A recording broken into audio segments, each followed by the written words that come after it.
You know what? You need to just take me back to the simpler times in Marvel when it was like Captain America Winter Soldier. Speaking of which, content championship time! Wow, what a seamless transition. I am the GOAT for seamless transitions. I don't know what you're talking about. I've had 97 episodes to perfect it. Yeah. This week's content championship. Yes. Semi-final. No, Yeah. quarter-final. Our last quarter-final. Yeah, our final quarter-final.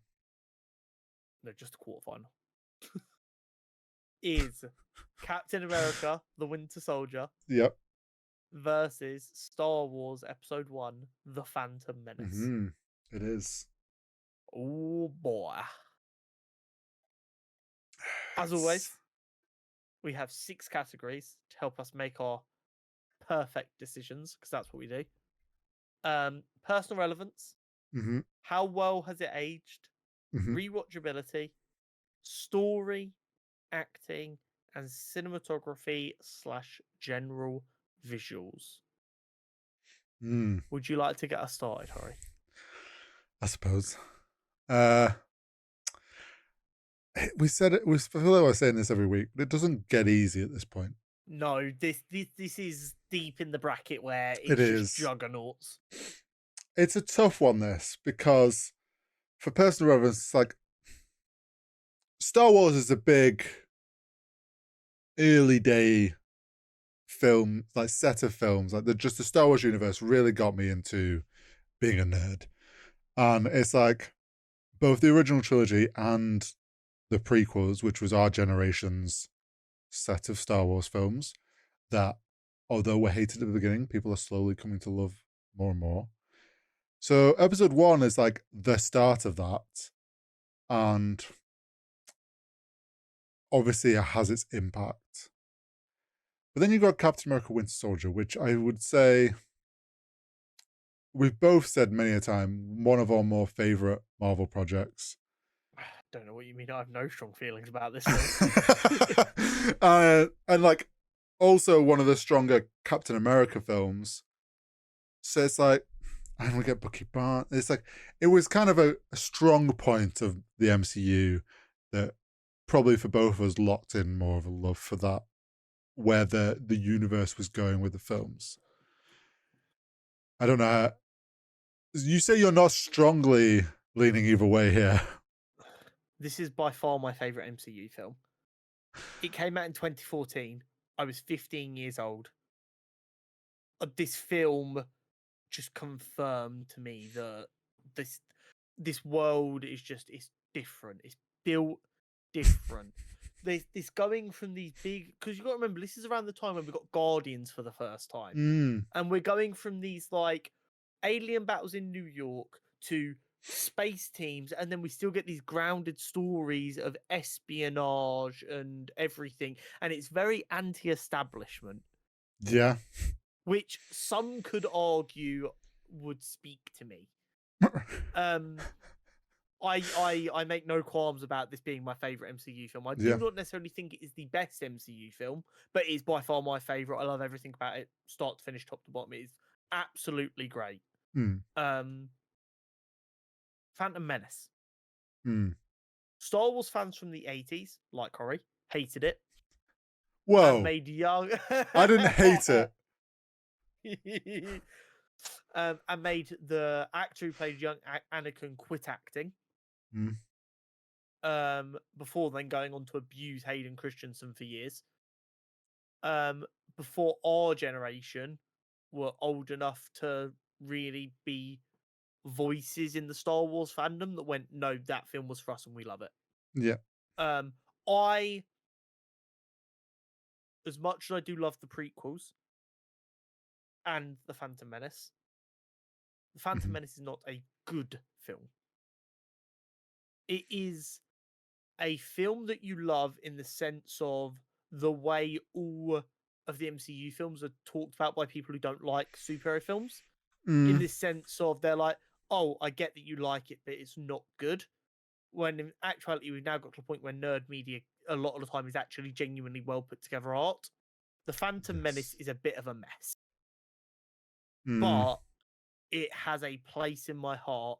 It was my introduction to lightsabers Duel of As much Fates. as much as at the time Darth Maul was just oh my god, he's fucking awesome.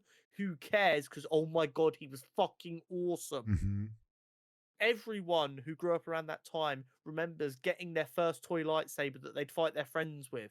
And I was the awesome kid who had the Darth Maul one, which had both ends, while my friends just had a Darth Vader or Obi-Wan or an Anakin or a Luke. And I was there with two ends. I was the one having to fight multiple people.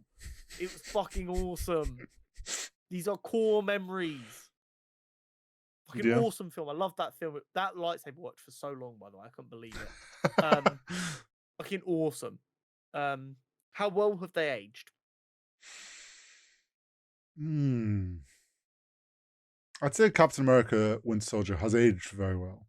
It has aged so gracefully. It is still, out of the MCU films, it's got to be, other than maybe like a Shang-Chi, it is like the best fight scenes have been in a film for the MCU. Yeah. It was so clean. Some of the stuff between Chris Evans and Sebastian Stan were so phenomenally well choreographed and shot and just so well done.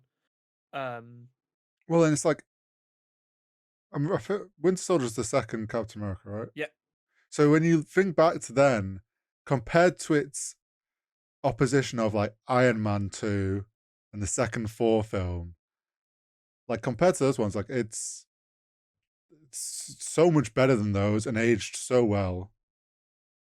Captain America Winter Soldier is what allowed the MCU to go on to be as big as it was. If that film would have flopped, Yeah, because of when it was, they might not have been brave enough to invest the money needed to make all them other films on such a short timeline. true. That is true. That is definitely a cornerstone. When that film came out and it was so instantly, just everyone was like, "This is fucking awesome." That was when they were like, "Yeah, we've got it. Let's go, run it quick," before they realised. Star Wars Episode 1, I would say has aged well. It's aged phenomenally well. Considering People have that, gone from saying it's the worst film ever to, "Oh my god, don't talk bad about my prequels." yeah, You can't age better than that. This is true. I think it's tough because obviously it's hard not to take in all the extra like animated Clone Wars and all that's added to that trilogy. But I do agree. I think going from like one of the most hated films to now it's beloved by fans in our generation shows how well it's aged and how it was just sitting waiting just quietly. It would be crazy of us not to point out that there has been a little bit of a rewriting of history where people have acted like it was kind of like always loved, Yeah. and it wasn't. No. But I think over time, especially with the internet now, and we see it happen on much shorter cycles now, people have realized it was slightly overhated, and there has been an overcorrection where people claim it's a genuinely good film now. Let me be clear, it is not a good film, but I love it anyway. Yes. Because of what it means to me as a young Star Wars fan. Rewatchability. I mean, with it being episode 1, it's pretty rewatchable. I completely disagree. It is not a good enough film for me to just watch it. I'm only watching it if I'm watching all of Star Wars, or at least all of the prequels. No, you're not wrong. When I think back to like, if someone's like, "Oh, episode 1," I'm like, "Oh, is it the pod racing scene?" And I'm like, "Yeah, cool. I'll watch the pod racing scene."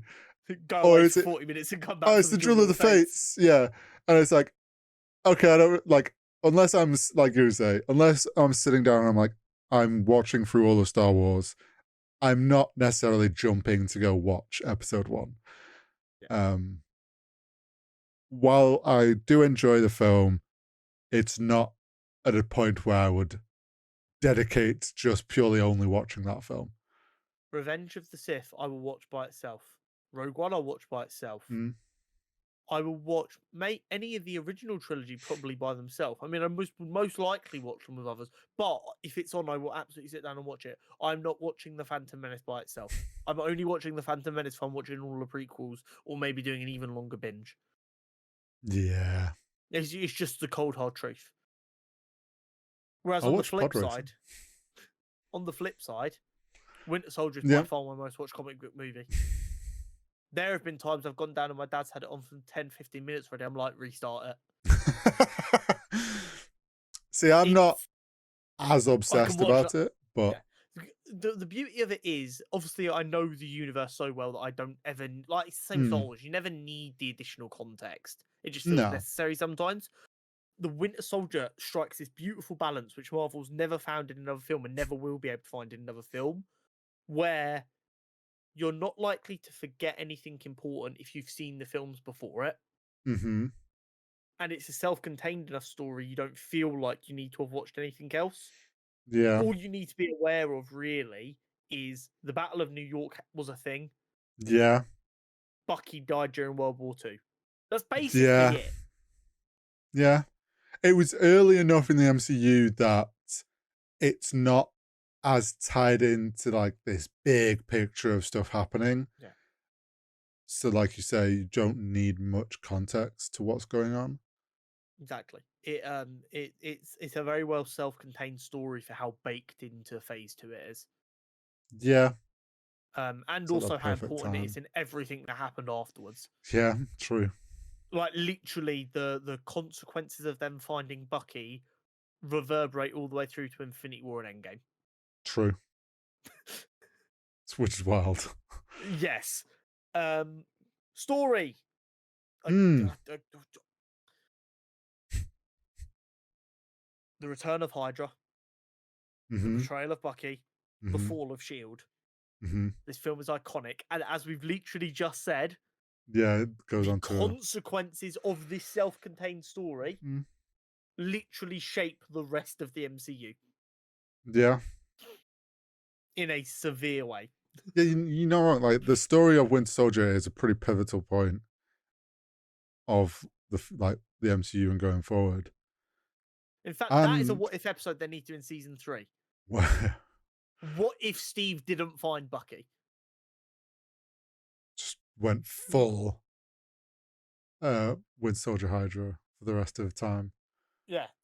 Yeah, no, like it's at a pivotal point, and it, like you say, the things that happened in that film had such an effect later on into the story. Whereas you got episode 1, like I've joked, like yes, the pod racing scene has stuck with every kid. Like we remember that, it's very cool. The Jewel of the Fates, incredible. Yes, it has these couple of moments, but the story itself is not. It's not anything amazing. I would say the Phantom Menace purely serves to set the scene. Hmm. It is very much, we know where we need to get to. Yep. We need to explain where Anakin came from. Mm-hmm. We need to establish that there is someone behind everything. Mm-hmm. We need to establish Obi-Wan Kenobi. Yes. That's basically like what that film needs to do.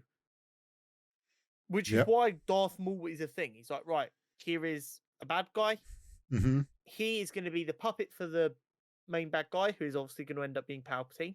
Yep. And how do we form Obi-Wan's relationship to Anakin? They're supposed to be brothers. Obi-Wan ends up having to be more of like a dad figure that he wasn't supposed to be. Yep. It's why it's the Jewel of the Fates. It's been explained 1,000,001 Mm-hmm. times. If Qui-Gon doesn't die there, Anakin doesn't fall to the dark side because Qui-Gon was the perfect person, because Qui-Gon wasn't like, he's not a Grey Jedi. I'm not saying he's a Grey Jedi. No one shoot me.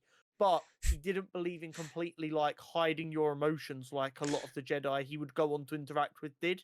Qui-Gon was very happy breaking the rules. Yes. Also, if Qui-Gon didn't die, Count Dooku probably doesn't fall to the dark side. Yeah. Like, there's big implications. Oh yeah, there's So like it sets up stuff that needs to be set up, but you don't know it's being set up because you've already seen the original trilogy. Most likely, you know where we need to get to. Yeah. Like it's a well put together story itself. It's just not that enticing by itself. Yes, that's a very good way of putting it.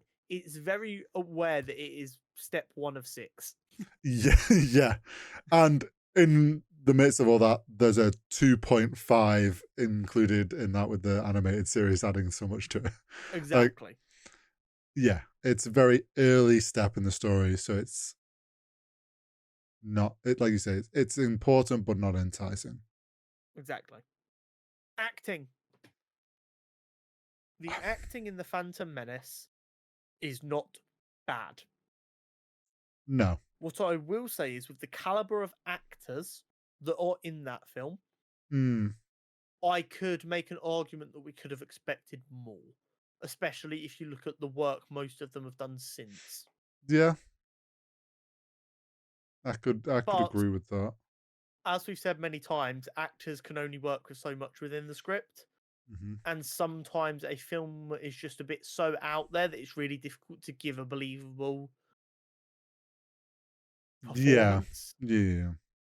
Like a lot of the stuff when they're like bartering to like free Anakin, it's very kind of out there and like, how do you make that relatable? Whereas the stuff surrounding like Qui-Gon's death, that feels very real.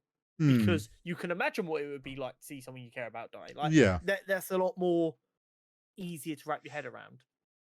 Whereas Winter Soldier, they cooked. I mean, let's just make it very simple. Samuel L. Jackson is better in a Winter Soldier than he's in Phantom Menace. Yeah, but you can really see him in Phantom Menace. Sebastian Stan's first outing in the Yeah. MCU, very, very good. Playing with the dark sullen eyes and the really like robotic expressions. Yeah. Chris Evans, brilliant as ever. Scarlett Johansson, obviously amazing. She always Mhm. is. Anthony Mackie's first outing in the MCU as well. Yeah, Very true. good. This is actually, now the more I think about it, this is really where I started to get into a loser side of being a nerd. Because I was like, wait, that dude has wings. Who's Surely this? that's someone. Yeah. It And of course, Robert Redford. yes. Yeah, no, there was some great like for and Really let's be solid real. acting performances. There's a lot of MCU projects where we've been like, it's an MCU film, there's only Yeah. so much they can do. I do think because of the story of Winter Soldier, it allowed them a bit more room to 100%. do stronger performances than you probably would expect from a Marvel film. I do not necessarily believe the entire cast of the Winter Soldier are better actors than the entire cast of the Phantom Menace. Hmm. I do believe that the Winter Soldier cast had a better opportunity to put their best foot forward. Yeah. Yeah. But that doesn't mean that they don't win that category potentially. Cinematography / general visuals. This is always where I end up panning my favorite film. It's very MCU. Yeah. There's nothing that special apart from the fight scenes, which start like on the boat against Yeah. the Libor, and then obviously the fight scenes with the Winter Soldier and everything, which are stunning. Hmm. Other than that, there's very little wow. Yeah, it's by this point, I would say the MCU had already kind of found its vibe. Yeah. And we got that for several years to come. So Yeah. And right now, we're all sitting here wishing it would go back to being that predictable and true. reliable. True. But it's nothing special. Which I Then you've think is got what makes it so annoying they can't even manage it anymore. and then you've got I mean, need we say more the Jewel of the Fates scene? Just kind of My comment is Jewel of the Fates is cinema erotique. yeah. Like everyone go on. I would love to know how many people saw that film as young children and instantly decided they wanted to work in cinema and then have gone on to work in cinema. We might not be quite at the age yet where they're like directors making big films, but in the next 10 years, we're going to see that first potential generation of directors where this could have been the first real film they saw. Mm. And I will not be surprised if at one point they go, Jewel of the Fates. There's If any gonna be like fucker ever lets me direct anything, that's what I'm going to say. there's gonna be some film comes out and someone's gonna go, this gave us big Jewel of the Fates vibe, and they go, funny you should say that. I watch that scene every night before bed. It is the best scene ever but created in cinema like, history. yeah, there's There's a reason everyone talks about the Duel of the Fates the most out of all of the prequel stuff. Like, it stuck with people. But So also, just like the general visuals of Star Wars are better than the general visuals of Marvel. I do think, in yes, general, the Phantom Menace is a little bit worse off than most other films, but it also entirely takes place on Tatooine, which is the most bland planet known to mankind. fucking sand. Yes. I Also, I don't would like say sand. It's coarse. episode 1 still was very much leaning into the practices of the original trilogy Yes. and doing what they remembered how to do, Yeah. but starting to dabble with the more CGI and bringing those elements in, which we saw kind of hurt them a little bit in episode 2. But like, so it was in that like sweet stage as well of still had that core Star Wars vibe to it. Yeah. Absolutely. Phantom Menace was very much shot in the way the sequels were shot. It's Mm, just by the time we got to the sequels, computer generated imagery was so much better that the CGI is much more of a touch up tool in the sequels. Say what you want about the sequels, the visuals of the sequels blows everything else Star Wars out of the water. They're so pretty. yeah, But Phantom Menace is not ugly, and it no, has some brilliant scenes. And the way color is used in the Duel of the Fates and the mm. pod racing and everything is second to none. Oh yeah. Should we tot up our score? I think we should. Okay. Personal relevance, I'm assuming, is a draw. Yeah, because Star Wars for me. Yeah, cool. How well it's aged, I think, is Star Wars. Yeah, I feel like we have to, right, with how it's turned Yes. around. Rewatchability, Winter Soldier. Yeah, Winter Soldier, I would agree. Story, Winter Soldier. Yeah. Acting, Winter Soldier. I would probably have to pit it to Winter Soldier, yeah. Which makes it 3-1. Mm, Cinematography is Phantom Menace, I will give you yeah, that. this hurts. Making it 3-2 to the Winter Soldier. And the Phantom Menace has exited our bracket in the quarterfinal. You tell someone from 2002 that, and they'll be like, how the fuck has it got that far anyway? Yeah, to be fair, like, when you think about what it's potentially gone against and different films that have gone out, like, it's made a run.